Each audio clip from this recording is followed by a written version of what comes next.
So what I've got here is a presentation, and I apologise for those that may have attended an Osaka event or a SASIG event or in many other events that where this presentation has been in pretty similar format has been shared.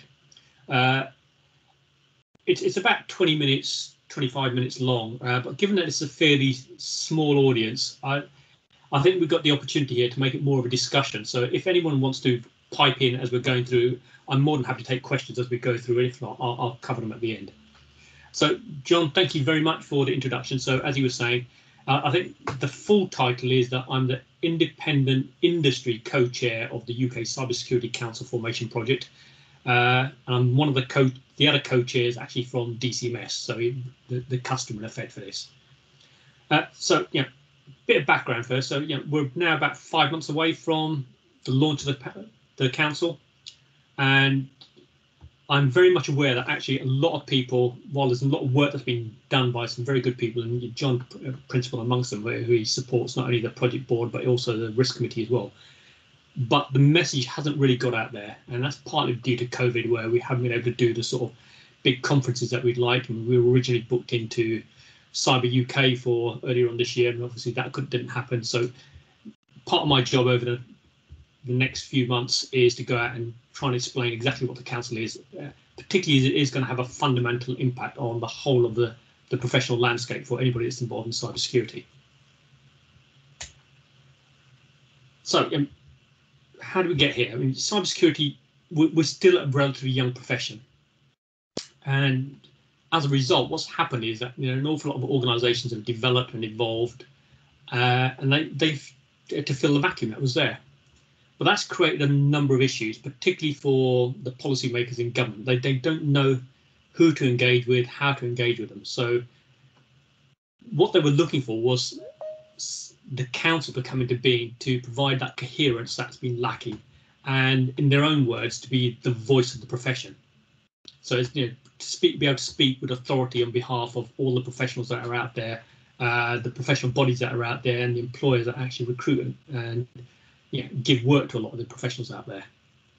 And as part of that, it's going to be taking on some key roles. So, working with the professional bodies that are already out there, it's going to be the vehicle for the self-regulation of the profession. It's going to lead in the development of career pathways with the aim to support the government's ambition to make the UK a safe place to live and work. And it's also going to be developing and promoting professional standards.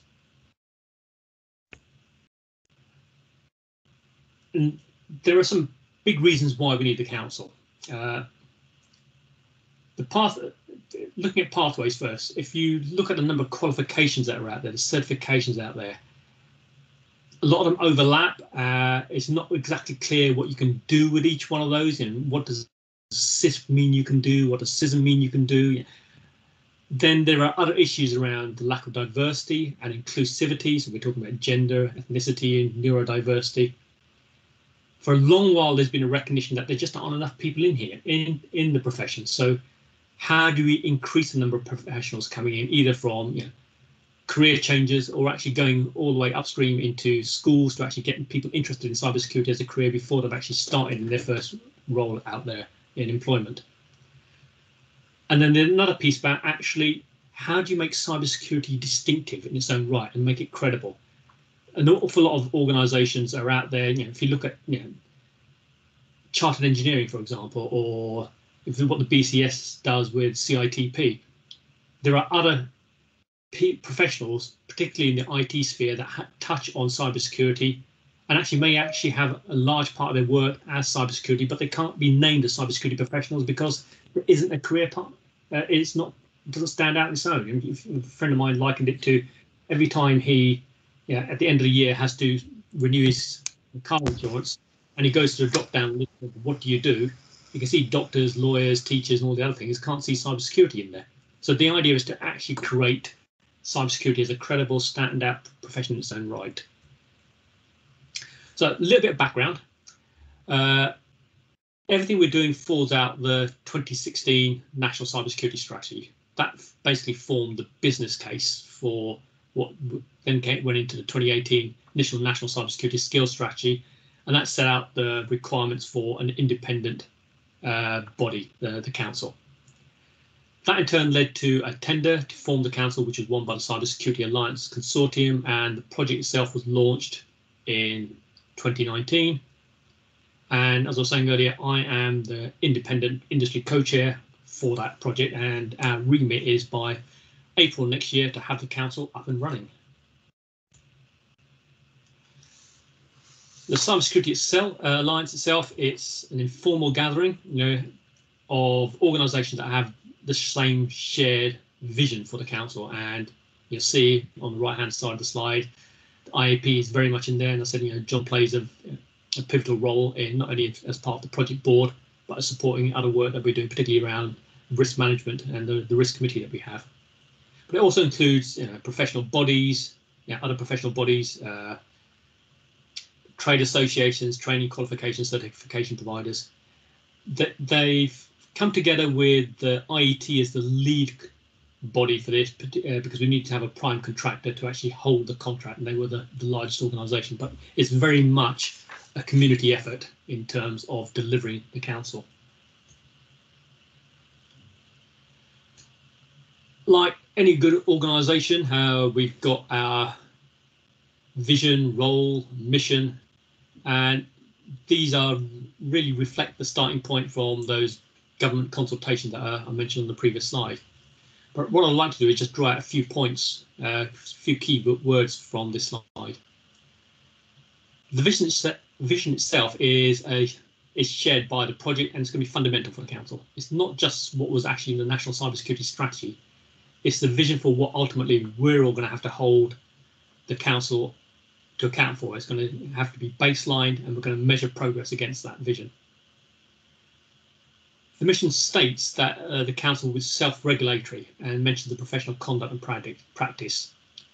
Code of ethics has been drawn up, and the expectation that all those organisations, particularly the professional bodies that become members of the council, are going to end up overseeing these, with the council overseeing the enforcement of that by those professional bodies that form part of the council.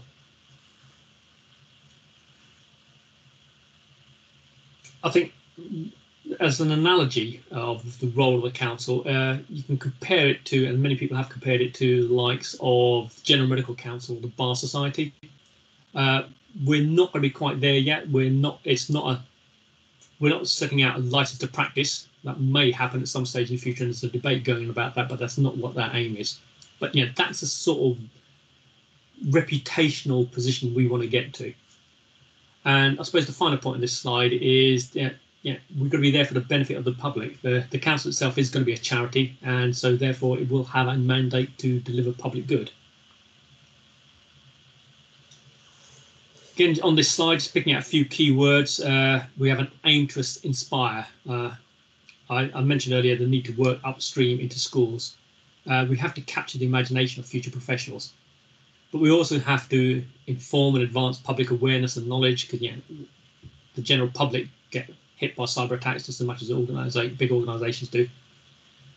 And in talking about the big organisation, that links particularly to the last point about the complementarity between the NCSC and the council.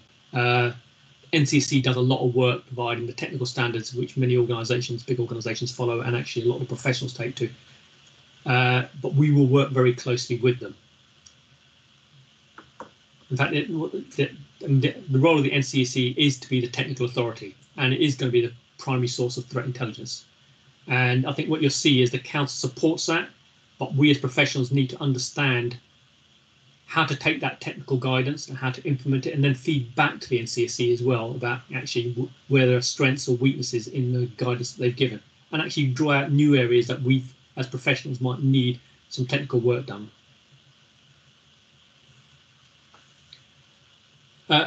That third bullet point there, it's worth mentioning because it talks about a role beyond the UK. We know cybersecurity threats transcend national boundaries, so the council itself is going to have an international role to promote ethical practices as well as professional standards, and also working collaboratively with people outside the country on career pathways. And one of the things that I will talk about later on is about recognition of qualifications and certifications, but also one of the things the council is going to be doing is a route map to chartered cybersecurity professionals, which will have international bearing. particularly as we know that many countries look at the UK as a benchmark for standards.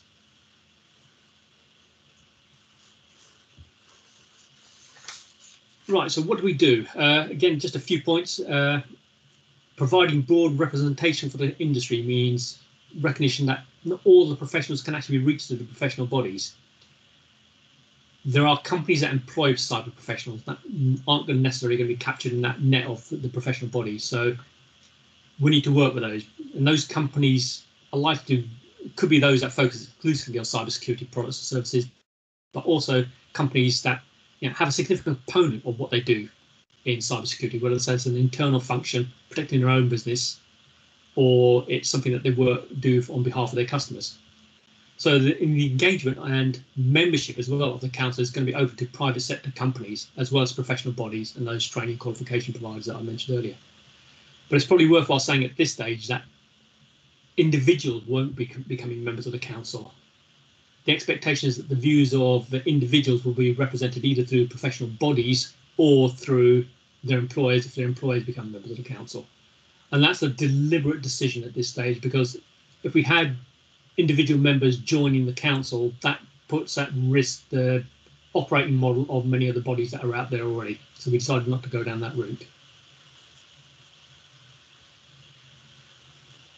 So just going back to the 2018 DCMS consultation, that set very clearly 4 pillars that we as a council have to address, particularly around the common good work that we have to do, the charitable aspects.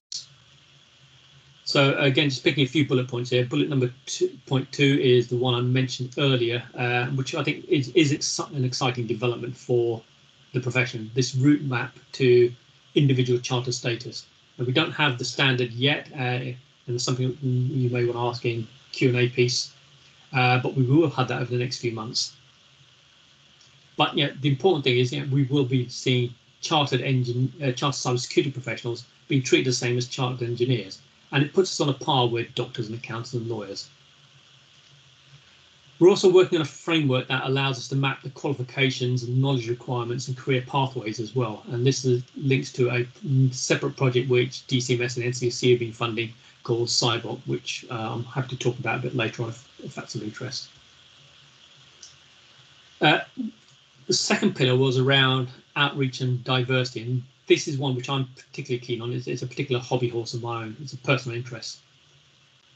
There are an awful lot of great initiatives out there already. And what I can see is the value that council can bring coherence and acting as a force multiplier for those that are already out there without actually having to launch a bunch of new things from the council itself. We're particularly because we're fishing in the same sort of pool for talent as other professionals, particularly those involved in science and technology. So my viewpoint, and this is something that we need to agree with the new trustees, is how do we work with the other initiatives that are out there, some by other professional bodies, to see if we can just increase the number of young people, particularly going into STEM-related careers in the first place, because if there's more of them there's more chance of us getting them into cybersecurity. And the sort of programs I'm talking about, if you look at the BCS do with the Computing at Schools program, then there's the National STEM Ambassadors Network. There's enterprise advisors working schools up and down the country with the Careers Enterprise Company. There's programs like the STEMettes and Women in Science and Engineering, which are trying to bring more gender diversity into the profession as well. So, and then on top of that, you've got an awful lot of really good corporate social responsibility programs run by many big companies. So if we can work out which of these work well and provide a signpost for them, and for those which are sort of more broadly STEM-based, if we can work with them to provide a cyber context to what they're doing, I think there's an awful lot that we can achieve relatively quickly without actually having to spend a huge amount of money. Third pillar is around ethics and professional standards, and ensuring compliance and maintenance of these is going to be a core part of the work of the council. A lot of work's already been done in this area, and some of you may have seen a consultation that was put out, what we call Community Challenge, which was the draft of the council. And that was actually developed by the professional bodies themselves. And I think it sets a really good but practical and pragmatic benchmark of the standards of ethical behaviour that, you know, is already exemplified by pretty much all the professionals out there. But I think it's codified now, and it's going to be shared across the whole of the industry. We do know that different professional bodies will continue to have their own, because there are some subtle variations on it, but the council's standard will be the baseline that we expect everybody to at least meet, on either themselves or on behalf of the constituents and their employees. And what I said earlier, that's going to be enforced through the professional bodies and the employers that sign up, with the council sitting above all of them, providing that assurance function that everything's being done to the same consistent standard. Now, the final pillar was around thought leadership and influence. And there are two dimensions to this. Firstly, there's the thought leadership piece, which is about adding real value to what the professionals do. So it's dealing with emerging issues and technologies as they relate to skills and the ways of working. There have already been a number of workshops on this, developing viewpoints on cyber threat intelligence, diversity, and also the impact of COVID-19. And there are more of these planned, which will form at least an approach to consistently developing thought leadership practice for the council, how we're going to repeat that. And they will take on new topics as the industry and the challenges continue to evolve. The influence piece here is a recognition that cybersecurity can't work in its own stovepipe. I mentioned the international aspects earlier, but there's also the need to work with other disciplines. The council is going to have to build relationships with other professions and influence them. For example, for some time we've seen cyber risk coming through the supply chain. So the council is going to have to work with organisations like the Chartered Institute of Procurement and Supply. It's going to have to reach out to bodies like the accountancy bodies, the Association of Project Managers, Chartered Management Institute, Chartered Institute of Personnel and Development, and others. So it's going to have very broad influence across a range of disciplines, or at least interaction with them, so that the other disciplines can actually understand the cyber viewpoint.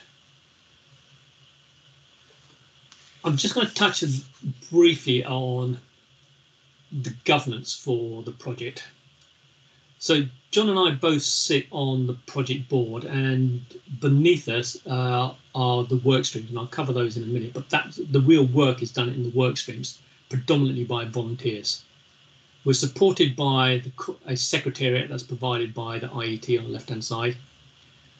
Above us is the authority board, and that's made up, it's principally the DCMS, and that's where the contract comes from, but they're supported very vocally by the NCSC, and also the government security professionals sitting there as well. And to the right is an advisory group made up of independent experts from industry, and we got small to large organisations represented in that, as well as academia as well. Excuse me, let's just take a sip of coffee. I mentioned the work streams. There are a number of work streams in there, and each one of these is led by at least one member of the Alliance, and that's a contractual relationship. They have specific deliverables to get to the project board and then on to the authority board, and there are milestones that have to be met. But most of the work is actually done by volunteers. You'll see that there's a couple of the work streams which are led by CISIC. Actually, it's one. Work stream 3 was about the council formation operations, but that's transitioned now to number 10, which is about transition to life. So it's the same one. But we've got things looking at communications and marketing, around developing the profession, around thought leadership, qualifications, and that's a particularly complex and convoluted piece where we're trying to map the different existing certifications out there, seeing how they fit to the knowledge requirements for the different profession, different specialisms, and not unsurprisingly, there are vested interests in there because with the likes of ISACA in there and IC Squared, who deliver some very good certifications and qualifications, they have an interest obviously to make sure that they are represented in some form in the new careers frameworks. There's work, as I said, on the code of ethics and also on the types of membership and the route map to charter status, and also that's charter status for the council itself, as well as charter status for individuals. So with 5 months or so to go, where have we got to? Well, it doesn't sound like a lot, but actually there's been an awful lot of work done to get us to where we are. We do have a council there that's now a legal entity, and that was not as simple as you'd think. We've got a website, we've got a brand, we've got an identity and social media channels. You won't see many of them yet because they haven't launched yet, and that's partly because we're holding things under a little bit of embargo. One of the things we have done is we've appointed the new trustees, but we can't announce those publicly until there's a vacancy in the number 10 communications grid, which allows them to coordinate all the big announcements with ministerial attendance and various other things. We're hoping to have that in the next few weeks, and the website will go live fairly shortly after that. We're just finishing off the final pen testing for that, and all the social media channels will go up live as well. It's not going to be a big bang thing around that, partly because we're holding on to the big marketing piece for when we launch in April. But you'll start being able to see some of the work that we're doing on the website fairly soon. And then there's a LinkedIn website, and there's a web Facebook, and the code of ethics. I said it was already been socialized. I think that's just about to be finalized, hopefully next week. So that will hopefully go on to the council website as well. Having said that, there is an enormous amount still left to do. We have to deliver, in quotes, a fully functioning council. The reality is, on day one, it's not going to be fully functional. It's going to have the core functions there, what I call an initial operating capability. But from there on in, it will continue to grow and develop, and particularly develop its credibility. But we will have, hopefully, a charity, and we have a company at the moment. We've applied for charity recognition, but again, because of COVID-19, the timescales of getting it to the Charities Commission is incredibly long. I'm hoping we'll have a bank account soon. I've got potential members already saying, "Well, we want to sign up. How do we pay our money?" And it's taking about 12 weeks or so to get a bank account set up for a charity. We've got to have a number of committees set up for day one, and one of those is looking at potential members. We have to take those through the process. We have to have staff. Not least of all, we need to have a CEO. We need to have IT set up, HR, finance, and we're in the process of producing manuals, which set out all the processes for how we run the council, all the recruitment processes, everything else. And the advisory group we've got at the moment is going to be replaced by an advisory board, so we may have to look at the composition of that. More work to do. Membership categories. I mentioned memberships is open to organisations, not individuals, but we need to define exactly what the criteria for membership is going to be. That's nearly done now. We've got to do this work linking the roles to skills and courses and qualifications. A lot of work's been done on that. We've mapped some qualifications already. The question is, can we take that approach and use it as cookie cutter it over and over again for new qualifications as they come along, or for new organisations that want to put their qualifications through that process? I mentioned thought leadership papers that we're already developing, and more of those will come along. And the Chartered Cybersecurity Professional, what will it actually look like? We haven't actually yet defined who's going to be licensing them. We've got to agree who the licensing bodies are going to be, and that's going to be down for those organisations to ask to become licensees, and whether they meet the standards for that. And those standards are still being developed, and they should be ready in the next couple of months or so. And defining specialisms. There are some obvious ones in there, like pen tester or security architect, but should there be others as well? Having said that, what we will have on the 1st of April is the council will be there. It will formally launch, and it has to be, because the formation project, which both John and I sit on, ceases to be at the end of March. We do have the trustees in place. We will have inaugural members, and we will have an inaugural qualifications framework. But that's when the real work will start. We've got to then start delivering on the common good activities.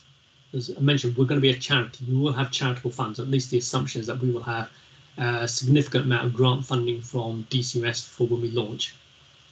And the hope is that we'll use that to start bringing that coherence to the initiatives that were already out there that I mentioned earlier. But before we do that, we've got to set baselines to measure progress. We've got to evaluate which initiatives work, and then how we're going to measure that progress so we can actually report back to, not only our members, but those people who are actually giving us those grants, particularly from government. One of the things we're going to have to do is grow the membership base. Now, when the project was launched, government made it very clear that the council itself is going to have to be financially self-sustaining, and that creates particular challenges for us. While we were going to get some seed corn funding, and the amount is still yet to be determined, while we've got some working assumptions, we are, waiting with bated breath and fingers crossed for the outcome of the spending review next year. And even that's only going to give us a 1-year settlement, not the 3 years that we've been expecting. So, growing the membership base and the fees that come from the membership base is the only way to actually make the council sustainable. Then it's got to grow the links with the other professions. It's got to have that pathway to individual charter status, which is probably not going to happen on day one. We're in discussions with the Privy Council, but that's a slow process for them to give us that charter status for the council in order to be able to appoint individuals as to charter status. And we've got to agree exactly how we're going to engage with the technical authority, the NCSC, and other policymakers. And that's a discussion that's going on between the new trustees and DCMS and NCSC over the next 2 weeks. In the medium term, we've got to demonstrate the credibility of the council, and as soon as we start doing that, we will find, and it's already been discussed with government, that we will start taking on initiatives that they have been doing. NCSC does an awful lot of really good stuff, but that's not because they want to do it, but because they feel they have to do it because there's nobody else out there. So they sponsor the CyBOT program. So the discussions are already going on around the council taking on stewardship of that CyBOT program. NCSC has the Cyber First program. DCMS run the school cyber discovery program. Those sort of great outreach activities need a home. Do they rightly sit under NCSC or DCMS? Are they core functions for them? Probably not. So maybe they should come over across to the council in due course as well. We will have our own conferences. In the first few years, I suspect we'll play a very close role working with NCSC on Cyber UK, but in running conferences is not core business to NCSC, so I can see that coming across to the council as well in due course. And then developing further thought leadership and guidance on issues that really matter to the professionals. And that international relationships piece is very, very important. I mean, I've already had contact from people in other parts of the world, particularly in the Middle East, who do tend to follow what's happening in the UK and very interested in developments. Maybe because they want to build their own council, or maybe because they just want to learn what is good practice from here. So what does this mean for you as professionals? Well, as I've already said earlier, for the first time, we're going to have a recognised and distinctive profession for ourselves. As individuals, you'll be able to go down that charter's pathway. And with that, the credibility and the kudos that comes with having that chartered name associated with you, particularly with that, for me, that chartered cybersecurity thing. I'm originally an engineer, but I've been spent most of my life in cybersecurity, and having chartered cybersecurity professional would mean something to me. And that chartered thing means an awful lot in the international space. And that clearly defined career pathway and map qualifications. In my last role, I was a CEO of a company that's trying to do education for young people, and constantly faced with this question from young people trying to come into it. So how do I go about this? Which qualifications are right for me? How do I map out my career? If I've started with this, or if I know this, but I want to go in that direction, how do I do that? That is really important. We're going to have a more strategic and coherent approach. And I think the really important thing here is the long-term thinking for growing the scale and diversity of the profession. There's some good research out there that shows, for boys, they've pretty much made up their mind about which direction they're going to be going in by the time they're in about year 8. For girls, it's by the time they're in year 6, they've got an idea of the sort of things that they enjoy doing and the sort of career pathway they may well follow. So we've really got to think in terms of 10 years. And the work stream that's looking at thought leadership is already developing a 10-year plan. The final point on this slide is about influence. The council is going to be the voice of the profession, speaking to all the stakeholders on the profession's priorities, challenges and ideas. At the moment, let's talk to government only earlier on this week. who do they go to when they've got a question? Yeah, where do they direct that? Do they go to a trade body? Do they go to one of the professional bodies? There's too many of them. They're looking for a single point of contact, and the council is going to be that. And my final slide. So for anybody that does know Chris Ensor at the National Cybersecurity Centre, this is basically a plagiarism of what he said on their own website, and what he's looking for from the council. And if you look at his words, it's about coherence, clarity, partnership, and excellence. And those are things which we're setting the council up to provide, and the sort of things that once the formation project goes and we all go back to our normal professional lives doing whatever it is we were doing, these are the sort of things that we're looking to look back at the council and hold them to account to. So with that, just over 30 minutes, and I apologise for that, but I really want to leave as much time as possible for Q&A.